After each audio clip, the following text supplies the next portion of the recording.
बिस्मिल्लाहिर्रहमानिर्रहीम। अस्सलाम वालेकुम। मैं हूं आबिद अज़ीज़। आज की वीडियो में मैं डिस्कस करने जा रहा हूं पैकाना इंटरनेशनल लेबॉरेटरीज जर्मनी के होम्योपैथिक कम्बिनेशन PK6 को, जिसको एपोओडियम के नाम से भी जाना जाता है।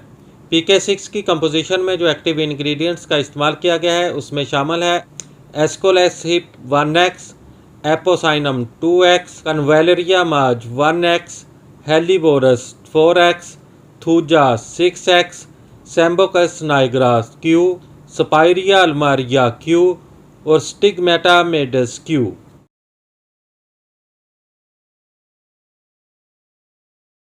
PK6 को इस्तस्का यानी कि ओडिमा और सूजन की पेशाब आवर दवा के तौर पर जाना जाता है। जिस्म के मुख्तलिफ हिस्सों, पेट या टिश्यूज़ वगैरह में पानी का जमा हो जाना या भर जाना, पाँव और टांगों वगैरह पर वर्म और सूजन का आ जाना। PK6 गुर्दों, जिगर और ख़ास तौर पर दिल की कारकर्दगी को बढ़ाता है, जिनकी नाकस कारकर्दगी ही की वजह से अमूमन ओडिमा होता है। PK6 पेशाब आवर है यानी कि पेशाब लाता है, जिससे फाजल पानी खारिज हो जाता है और सूजन में कमी वाक़ होती है। PK6 आपको बाज़ार से बहुत ही आसानी के साथ किसी भी होम्योपैथिक मेडिकल स्टोर से दस्तयाब हो सकती है।